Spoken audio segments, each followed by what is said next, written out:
Welcome to the Empathy Stories channel, where we share powerful tales of compassion, struggle, and hope. Today, we bring you the story of Sarah, a mother who gave everything for her family, only to be left alone in her time of need.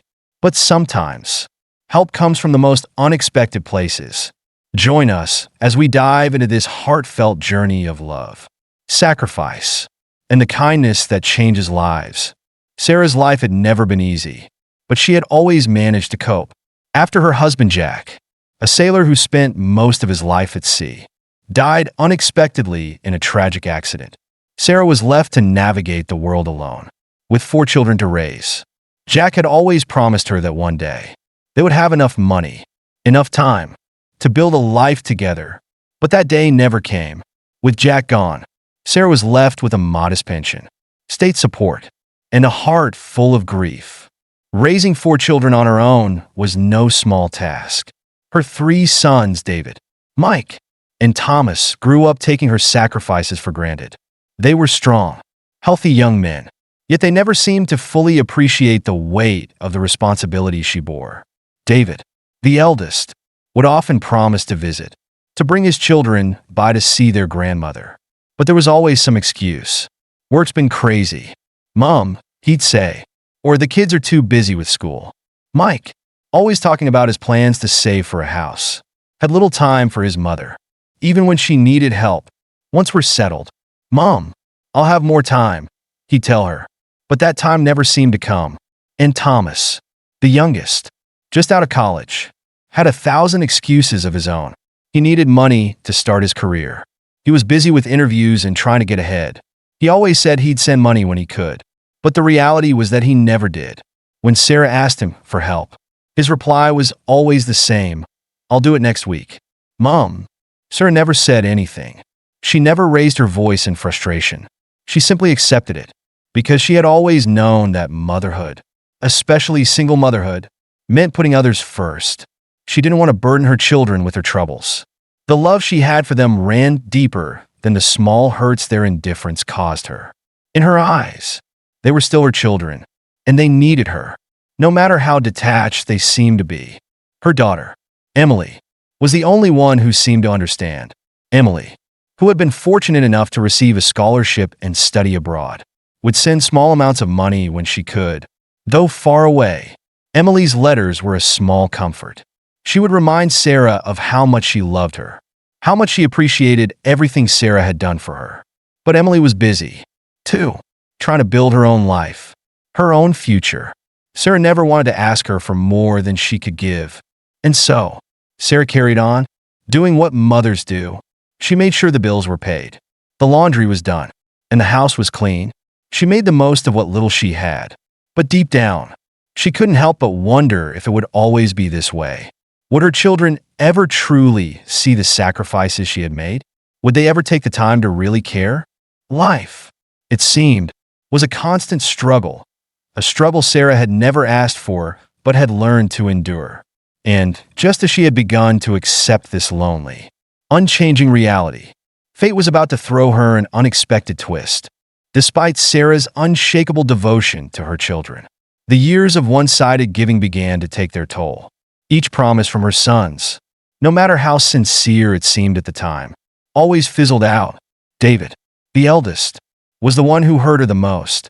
He would call occasionally, his voice warm, full of promises.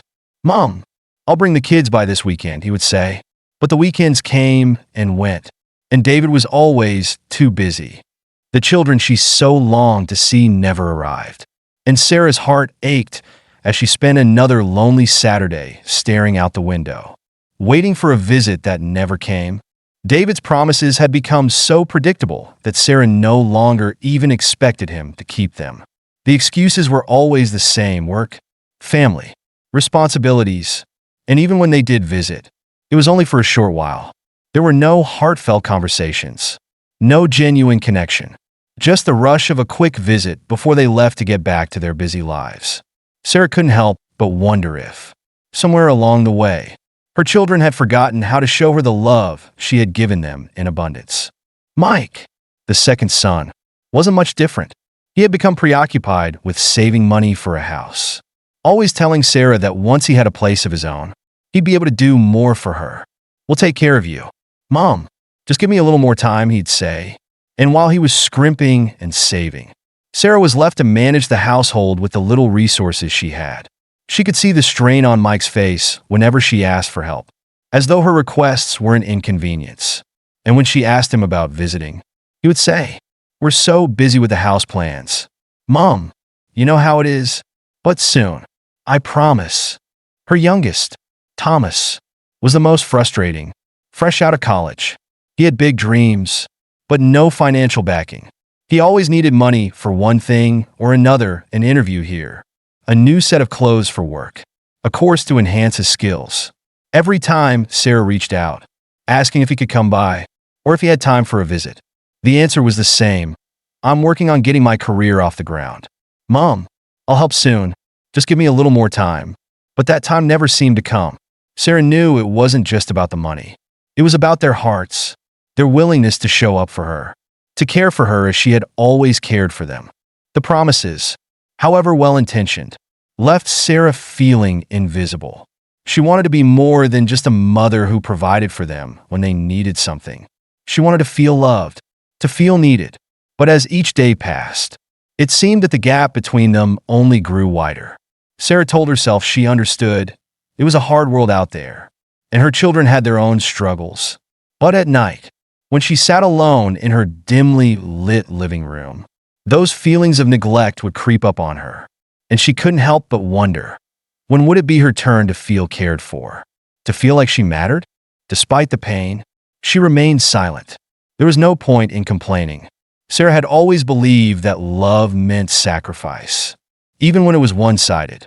And so, she continued to pour everything she had into her children, hoping, somehow, that they would find their way back to her. But little did Sarah know, a moment was coming that would challenge her expectations and remind her that kindness can sometimes come from the most unexpected places. One particular month, when Mike was away on a business trip and had forgotten to arrange groceries for Sarah, she found herself standing in front of an almost empty kitchen, staring at the bare cupboards with a sinking feeling in her chest. There was nothing left to cook, no food to prepare for herself, and no way to fill the void.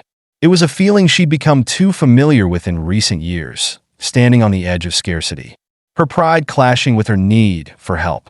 Sarah hadn't wanted to ask for anything, but there were moments when survival made it unavoidable. She called Mike, but as expected, his phone went straight to voicemail. David was unreachable, probably busy as always. And Thomas, despite his promises, hadn't sent a penny in weeks. Sarah's heart tightened as she felt the weight of her circumstances bearing down on her. She wasn't angry, just tired of giving and giving, only to be left with nothing in return. Tired of being invisible in her own family's eyes. With no other choice, Sarah pulled on her coat and stepped outside. The air was cold, biting at her skin as she walked slowly toward the town square. She had no intention of begging, but she felt desperate. Maybe there was someone in the market who could spare a loaf of bread or some vegetables. She couldn't bring herself to ask outright, but she could try, couldn't she? At least she might find a bit of dignity in the attempt. As she reached the square, the crowds bustled around her, and for a moment, Sarah felt completely out of place. People rushed by, lost in their own worlds, too busy to notice an older woman walking slowly with a haunted look in her eyes. She stood near the fruit vendor's stall, staring at the apples and oranges, her stomach growling, but she said nothing. The embarrassment she felt, even asking silently, made her want to disappear. No one looked her way. No one seemed to care. Her mind raced. How had she gotten here? How had she become someone who needed to ask strangers for help? Her thoughts spiraled as she considered how far she had fallen, how little she mattered to the people she had devoted her life to. Sarah had lived her life, giving all she could to her family. And now, in her greatest time of need, she stood in the market square, alone and invisible. But just as the cold began to feel unbearable, as Sarah's resolve started to crack, something unexpected happened. A sleek, black luxury car pulled up to the curb right in front of the market. The driver, a man dressed in a sharp suit, stepped out and looked around before his gaze landed on Sarah. "Mrs. Ramirez?" he asked, his voice warm, as if he knew her well. Sarah looked up, startled. The man stepped closer. "It's Lucas. Lucas Thompson. From next door. Remember?" A wave of recognition hit Sarah.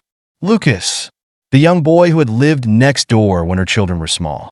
The boy whose mother had been abusive, who used to run away and hide in Sarah's garden for hours, begging to stay. She had fed him, cared for him, and offered him refuge when his own home had failed him. He had been just a boy back then, but now, standing in front of her as an adult, he seemed so different, grown up, successful, confident. And here he was, in front of her, remembering her after all these years. "Mrs. Ramirez, I didn't realize it was you," Lucas said, his eyes soft with understanding. "I used to come here when I was a kid. You always took care of me when I had nowhere to go. Please, let me help you." Sarah's eyes filled with tears as she tried to hide the wave of emotion that surged through her. She hadn't expected this. She didn't know what to say, but all she could manage was a faint nod, overcome with gratitude and a deep, quiet relief. Lucas smiled gently. "Come on, let's get you some groceries. Don't worry about a thing." He led her through the market, buying everything she needed and more. The kindness he showed her was overwhelming. As they made their way back to her house, Lucas reminisced about his childhood. He spoke of the years when he had nowhere to turn, how Sarah had always been there for him when no one else had cared. His words touched Sarah deeply, stirring memories of her own strength as a mother, as someone who had always opened her doors to those in need. "Mrs. Ramirez," Lucas continued, "you were like a second mother to me. You saved me when I was lost, and I'll never forget that. Now it's my turn to help you." And for the first time in a long time, Sarah felt a flicker of hope in her heart. The warmth of his kindness was like a balm for the wounds she had carried for so long. It wasn't just about the groceries. It was about being seen, about being remembered when she had long felt invisible. As they reached her front door, Sarah realized something profound. While her own children had failed to see her, here was a man who had once been a lost boy, now grown, who had remembered her kindness and returned it in kind. In that moment, Sarah understood that sometimes the love and care we give to others comes back to us in unexpected ways. And often, it comes from the places we least expect. Lucas stepped closer, his eyes filled with a warmth that made Sarah feel an unfamiliar sense of hope. She had spent years feeling ignored, forgotten, and unimportant in her own family. But here was someone, a young man who had grown up to be successful, remembering her kindness from so many years ago. It was almost too much to comprehend, in a world where her own children barely took the time to notice her struggles. Here was Lucas, standing in front of her, offering help with no hesitation. "I know this is probably a bit out of the blue," Lucas said, his tone gentle, almost apologetic, "but I saw you here and I thought I could help. I owe you so much for what you did for me when I was younger. You cared for me when I had no one." The words struck Sarah deeply, more than she expected. She had long given up expecting gratitude from the people she had loved most, her own children. But here was someone who had never been hers by blood, yet who remembered her kindness as though it had shaped his entire life. Sarah's chest tightened, her emotions threatening to overwhelm her. She had never expected anything in return for the love and care she had given. But in this moment, Lucas's words felt like a balm to an old wound she had buried for so long. "No, you don't owe me anything, Lucas," Sarah managed to say, though her voice wavered with emotion. "You were just a boy in need. I couldn't turn my back on you." Lucas shook his head, a small smile on his face. "But you did so much more than that. You gave me safety when I had nowhere else to go. You fed me when I was hungry, and you treated me like family when I felt like an outsider in my own home." With that, Lucas reached into his pocket and pulled out his wallet. "I'm not going to take no for an answer," he said firmly. "Let me buy you some groceries. It's the least I can do for all you did for me." Before Sarah could protest, Lucas had already turned toward the market vendors. He spoke to them briefly, and within moments, he had loaded up a basket with fresh vegetables, bread, and other essentials, everything that Sarah would need to get through the next week. as he handed the basket to her. He smiled, and she could see the genuine care in his eyes. He wasn't doing this out of pity, but out of a deep sense of gratitude. "Let me drive you home," Lucas offered, motioning to his car. Sarah hesitated for a moment. It wasn't just the groceries. It was the kindness of a stranger that was so foreign to her at this point in her life. She had gotten used to doing things alone, had gotten used to the loneliness that accompanied growing older and being forgotten. But something in Lucas's presence made her feel seen, in a way she hadn't felt in years. Thank you," Sarah said softly, her voice breaking as she looked down at the basket in her arms. "You have no idea how much this means to me." The drive back to her house was quiet, but it was the kind of silence that felt comforting rather than oppressive. Sarah watched as the familiar streets of her small town passed by, each corner and house carrying memories of a life she had built for her children, for herself. But today, in this moment, she felt like she had been given a glimpse of something beyond survival, a glimpse of kindness, of the love she had so often given to others but rarely received in return. When they arrived at her house, Lucas helped her carry the bags inside, his presence filling the small space in a way that made it feel just a little less empty. They stood in her kitchen, and for the first time in a long time, Sarah felt a deep sense of warmth that had nothing to do with the food in the bags or the roof over her head. It was the warmth of knowing that someone who wasn't obligated, had cared enough to help her. "This is where I grew up," Sarah said quietly, her voice filled with a quiet pride as she looked around her modest home. "It's not much, but it's mine." Lucas nodded, looking around with an understanding smile. "It's beautiful," he said simply. "Home is where the heart is." Sarah felt a lump rise in her throat at the sincerity of his words. Here was a young man who had nothing to gain, no reason to do this other than to repay an old kindness. And yet, in his eyes, she saw something that made her believe, for the first time in years, that there was still good in the world, that not all people were too busy, too absorbed in their own lives to notice those in need. After a moment of silence, Lucas stood up. "I have to go now, but I'm always around if you need anything. Mrs. Ramirez," he said, "don't hesitate to call me." "All right," Sarah nodded, tears welling in her eyes as she watched him leave. She didn't know what the future would hold, but for the first time in a long time, she felt like she had something to hold on to, a connection, a reminder that there were still people who cared, still people who were willing to help when everything seemed lost. As Lucas drove away, Sarah closed the door and stood there for a moment, feeling the weight of his kindness settle in her heart. It was a simple act, but it was enough to remind her that no matter how difficult life became, there was always hope, always a chance for someone to make a difference when you least expected it. Thank you for joining us on this emotional journey. We hope Sarah's story reminded you of the power of kindness and the impact we can have on each other's lives. If you enjoyed this story, don't forget to like, share, and subscribe to the Empathy Stories channel for more tales that inspire and connect us all. See you in the next video.